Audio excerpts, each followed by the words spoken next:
1절로 14절까지 말씀을 받겠습니다. 열왕기하 6장 1절로 14절까지입니다. 선지자의 제자들이 엘리사에게 이르되 보소서 우리가 당신과 함께 거주하는 이곳이 우리에게는 좁으니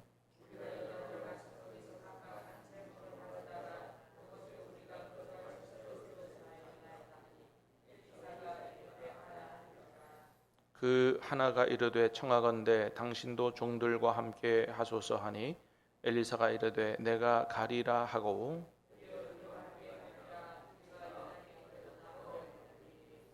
한 사람이 나무를 벨 때에 쇠도끼가 물에 떨어진지라 이에 외쳐 이르되 내 주여 이는 빌려온 것이니이다 하니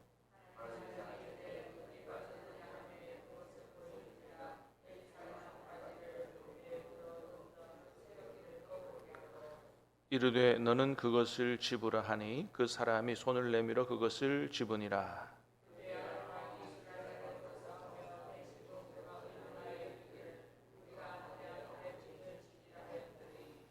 하나님의 사람이 이스라엘 왕에게 보내 이르되 왕은 삼가 아무 곳으로 지나가지 마소서 아람 사람이 그곳으로 나오나이다 하는지라.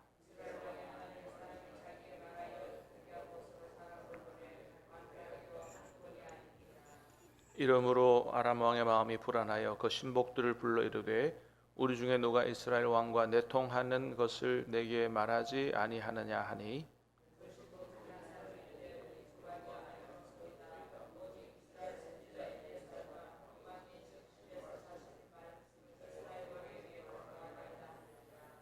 왕이 이르되 너희는 가서 엘리사가 어디 있나 보라. 내가 사람을 보내어 그를 잡으리라. 왕에게 아뢰어 이르되 보라 그가 도단에 있도다 하나이다. 왕이 이에 말과 병거와 많은 군사를 보내매 그들이 밤에 가서 그 성읍을 에워쌌더라. 아멘. 자, 오늘 말씀도 엘리사 선지자가 일으킨 기적에 대해서 보여주는 말씀들입니다. 자, 먼저는 강에 빠진 쇠도끼를 떠오르게 하는 기적인데요. 자, 1절 말씀 다시 봅니다. 시작. 선지자의 제자들이 엘리사에게 이르되 보소서 우리가 당신과 함께 거주하는 이곳이 우리에게는 좁으니 2절도 보겠습니다. 시작. 우리가 요단으로 가서 거기서 각각 한 제목을 가져다가 그곳에 우리가 거주할 처소를 세우사이다 하니 엘리사가 이르되 가라 하는지라. 자, 엘리사의 제자들, 선지자 제자들이 엘리사에게 이르되 보소서 우리가 당신과 함께 거주하는 이곳이 우리에게 좁으니 요단으로 가서 거기서 나무를 가져다가 우리가 거주할 처소를 세웁시다. 이렇게 했다는 거죠. 그래서 아마도 그 앞부분에서도 보면 하나님께서 엘리야를 승천시키기 전에 여기저기 마지막으로 보내는 것을 볼 수 있는데 그 중에 하나가 이제 여리고죠. 여리고 또 요단으로 보내고 요단에서 이제 물을 갈라지게 하고 뭐 이런 이제 기적을 행했는데 그런 걸로 봐서 사무엘 시대 이후로 오늘날로 말하면 신학교 같은 선지학교가 생겨나게 되고 이 시대에는 선지학교가 곳곳에 있었는데 아마도 요단에서 가까운 여리고에 선지학교가 있었고 여리고에서 일어난 일로 그렇게 봅니다. 하여튼 그 선지학교 그 지금으로 말하면 신학생들, 목회자 후보생들이 너무 많아졌나요? 거주할 곳이 좁아졌어요. 기숙사가 좁아진 것 같아요. 그래서 요단에 아무래도 요단 강이 있으니까 주변에 나무가 많았겠죠. 거기 가서 우리가 나무를 해다가 우리가 거주할 처소를 좀 넉넉하게 새로 지읍시다 그런 얘기를 한 겁니다. 자, 그래서 그 3절에 보니까 그 제자 중 하나가 엘리사에게 그런 얘기합니다. 같이 가달라 그러죠. 당신도 종들과 함께 가소서 하니 엘리사가 이르되 내가 가리라. 흔쾌히 제자들과 함께 요단으로 가서 이제 집을 지으려고 하는 거죠. 자, 4절 5절 두 절도 봅니다. 시작. 드디어 그들과 함께 가니라. 무리가 요단에 이르러 나무를 베더니 한 사람이 나무를 벨 때에 쇠도끼가 물에 떨어진지라. 이 외쳐 이르되 내 주여 이는 빌려온 것이니이다 하니. 자, 나무를 벨 때에 쇠도끼가 물에 떨어졌다는 거예요. 그러니까 나무 벌목을 하다가 하여튼 좀 뭐가 잘 안 된 거죠. 그 여기 쇠도끼라고 할 때 원래 히브리어 원문에는 그 쇠라고 되어 있습니다. 그래서 아마도 이 도끼 나무, 도끼 자루까지 다 빠진 게 아니고 도끼 자루하고 빌려온 도끼 머리, 도끼 날하고 이게 잘 안 맞았겠죠. 그러니까 이제 삐걱대다가 어떻게 이렇게 하다가 이게 도끼 날만 쑥 빠진 거예요. 예. 자, 그런데 그 보니까 오전에 뭐라 그랬어요? 그 도끼 날이 빌려온 거라고 그랬습니다. 빌려온 거. 그러니까 이런 걸 보면 당시에 우리가 앞에서도 봤습니다만은 여러 가지 그 이스라엘 땅에 흉년이 들어서 먹을 게 없었고 또 뭐 들호박 따다가 먹다가 그저 죽을 뻔했고 뭐 이런 거 모두가 다 어려운데 신학생들이 굉장히 어려웠다라는 것을 볼 수가 있습니다. 나무 할 도끼 한 자루가 없어가지고 가서 사정해서 빌려올 정도로. 근데 빌려와서 그 도끼 자루에다가 그 끼워가지고 하다가 그냥 쑥 빠져버린 겁니다. 큰일 난 거죠. 예? 빌려온 거 갚아줘야 되는데 돌려줘야 되는데 그 갚을 능력은 없고 굉장히 공경에 처한 거죠. 자, 이때 엘리사가 어떻게 했느냐? 6, 7절 보니까 그렇게 했어요. 6절 7절 시작. 하나님의 사람이 이르되 엘리사 어디 빠졌느냐 하매 그곳을 보이는지라. 엘리사가 나뭇가지를 베어 물에 던져 쇠도끼를 떠오르게 하고 이르되 너는 그것을 집으라 하니 그 사람이 손을 내밀어 그것을 집으니라. 자, 엘리사가 어떻게 했다 그랬어요? 어디 빠졌느냐? 어디 빠졌느냐? 예. 자, 제자가 어쨌든 돌목을 하다가 뭐 이게 잘 안 맞았는지 실수했는지 하여튼 그 소중한 도끼를 빠뜨렸어요. 그러면 어쨌든 이 제자가 뭐 잘한 건 아니잖아요, 그죠? 그리고 그 빌려온 것인지 모를 수도 있고, 자, 그러면 일반적으로는 이럴 때 어떻게 할 수 있어요? 좀 야단칠 수 있잖아요. 아이고 좀 조심 좀 해서 하지. 어쩌다가 말이지. 그거 그렇게 해서 그렇게 했느냐 이렇게 할 수 있는데 엘리사는 역시 6절에 기록한 대로 하나님의 사람인지라 그렇게 제자의 잘못이나 실수를 타박하거나 야단치지 않고 어떻게 했다고요? 어디다 빠뜨렸느냐? 그리고 뒤에 보니까 나뭇가지를 베어 물에 던져 쇠도끼를 떠오르게 했다. 그러니까 이 엘리사, 하나님의 사람인 엘리사는 제자의 실수와 잘못을 통한 공경을 보고 야단치기보다 어떻게 내가 이 문제를 도와주고 해결해 줄까라고 생각을 했다는 거죠. 그리고 생각만 한 게 아니고 실제로 어떻게 해요? 그 물에 빠진 도끼를 떠오르게 해서 나뭇가지를 베어서 물에 던져서 세우게 떠오르게. 여러분 나뭇가지 베어가지고 이렇게 던지면 물에 빠진 쇠도끼가 막 떠오릅니까? 이건 뭘 얘기하는 거예요? 그 나뭇가지 던지면 쇠도끼가 떠오른다는 걸 얘기하는 게 아니잖아요. 뭐예요? 그런 기적적인 방법으로 누가 도왔다는 걸 얘기하는 거예요. 하나님께서 도왔다는 것을 이야기하는 것입니다. 하나님이 돕지 않고 어떻게 나뭇가지를 베어서 물에 던졌다고 쇠도끼가 떠오르겠냐 말이에요. 상식적으로 이해할 수 없는 일이 일어났다고 하는 것은 누가 도운 거다? 하나님께서 도운 거다. 그리고 엘리사가 얼마든지 이 일에 있어서 하나님이 자신을 도울 것이라고 확신했다는 거예요. 어디 빠졌느냐? 뭐예요? 내가 널 도와줄 수 있다는 겁니다. 근데 인간적인 생각했으면 어떻게 해요? 도와주지 못하죠. 그냥 이렇게 걸어 들어가가지고 쇠도끼 건져낼 수 있을 정도면 이 제자도 걱정할 필요도 없고 그럼 들어가서 건져내면 되고 엘리사도 들어가서 건져내면 될 텐데 그런 상황이 아니고 나뭇가지를 베서 물에 던졌다는 얘기는 뭐예요? 그냥 들어가서 건져내지 못할 정도로 물이 깊었다는 것을 얘기하는 거죠. 자, 제자의 실수와 잘못을 보고 야단치고 책망하고 그리고 내가 내 능력으로 내 능력과 힘으로 할 수 없는 일이라고 할 수 없다고 포기하지 않고 엘리사가 어떻게 했다고요? 도와주려고 했고 해결해 주려고 했고 또 하나님의 능력을 힘입어서 그 중요하고 어려운 문제를 해결해 줘서 그 선지생도의 그 곤란한 그 고난의 어려움의 문제가 해결되도록 그렇게 했다라고 하는 것을 오늘 말씀을 통해서 우리가 보게 됩니다. 그렇습니다. 여러분, 엘리사는 자신이 할 수 없다, 할 수 없는 일이라고 낭망하지 않았다.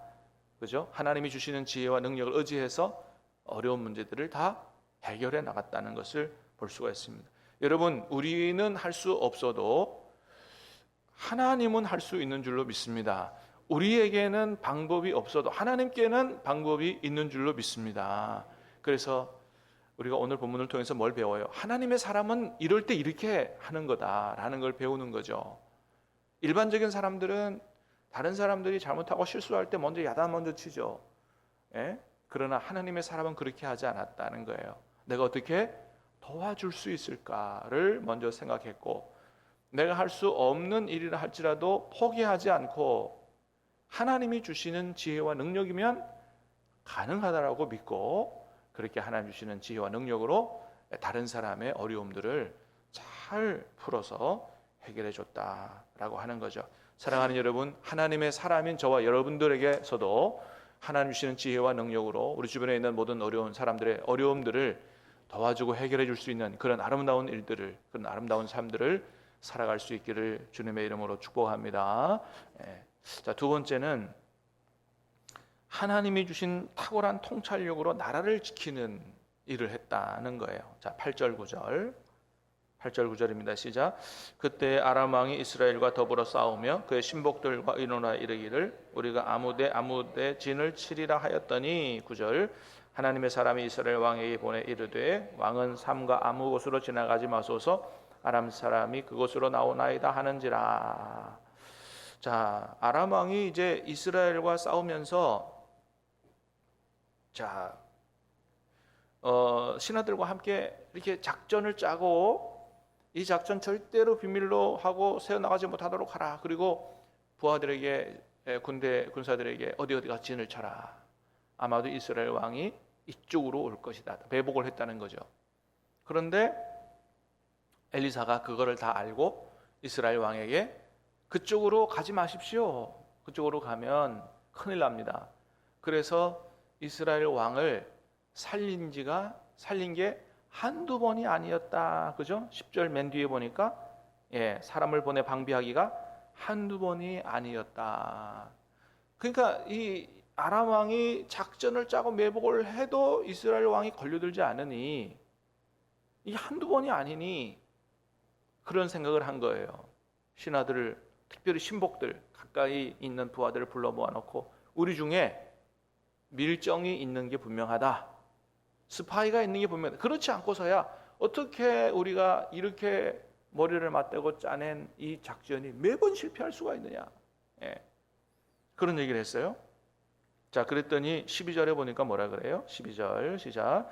그 신복 중에 한 사람이 이르되 우리 주 왕이여 아니로소이다. 오직 이스라엘 선지자 엘리사가 왕의 침실에서 하신 말씀을 이스라엘 왕에게 고하나이다 하는지라. 그 신복 중에 한 사람이 그런 얘기를 하는 거예요.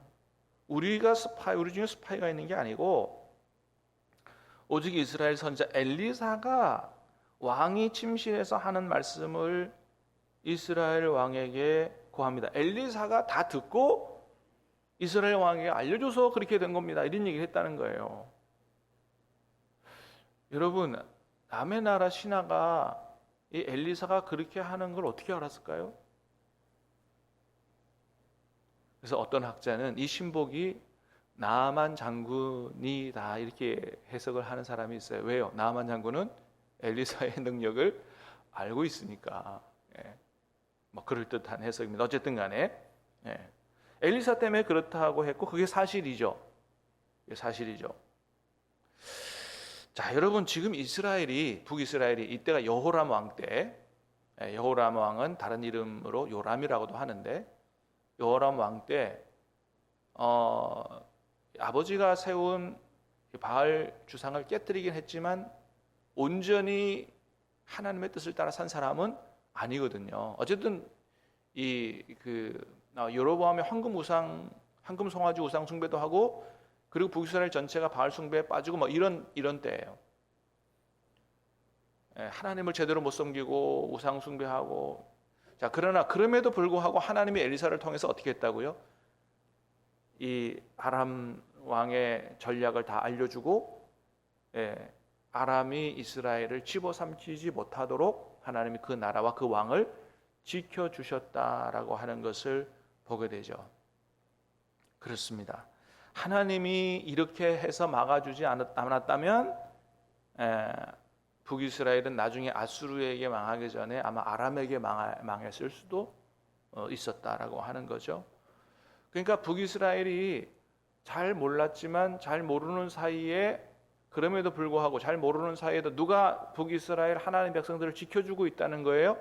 하나님께서 지켜주고 있다고 하는 것입니다. 여러분, 하나님께서 우리를 지켜주셔야 할 줄로 믿습니다. 또 지켜주시는 분이신 줄로 믿습니다.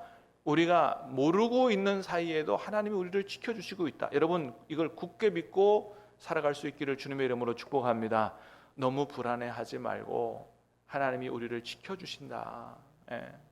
내가 비록 하나님을 신실하게 잘 섬기지 못하고 한다 할지라도 하나님은 여전히 나를 지켜주고 계신다. 우리 가정도 지켜주시고 우리 사업도 지켜주시고 하나님께서 이 나라도 지켜주시고 계신다. 자, 그런데 여러분, 이렇게 오늘 본문에서는 이렇게 하나님 앞에 온전하지 못한 이스라엘 왕 이스라엘을 하나님 지켜주셨는데, 안타까운 일은 뭐예요? 나중에 이 북이스라엘이 아수르에게는 망하게 되죠. 여러분, 이걸 잘 알아야 돼요. 하나님이 우리를 지켜주시는 분이신 동시에 또 어떻게도 하실 수 있는 분이다? 망하게도 하실 수 있는 분이다. 그러니까 우리 인생의 생사화복이 누구 손에 달려 있다고요? 하나님의 손에 달려 있다. 자, 그렇게 북이스라엘이 아수르에게 망했는데 나중에 남유다를 회복시키고 포로로 돌아오시게 하시면서 성경에 읽어보면 북이스라엘 백성들 하나님의 징계를 받아서 나라 망하고 여러 곳에, 세계 여러 곳에 흩어져 있는 북이스라엘 사람들도 같이 돌아오게 하신다는 말씀들이 있어요. 자, 망하게 하셨지만 어떻게 해요? 다시 돌아오게 회복시키시는 하나님이시다. 할렐루야. 그렇습니다. 자, 하나님이 우리를 지키시는 분이에요. 얼마든지 지켜주시기를 원하세요. 그러나 때로는 끝끝내 회개하지 않고 하나님 앞에 범죄하고 살면 망하게도 하시는 분이다.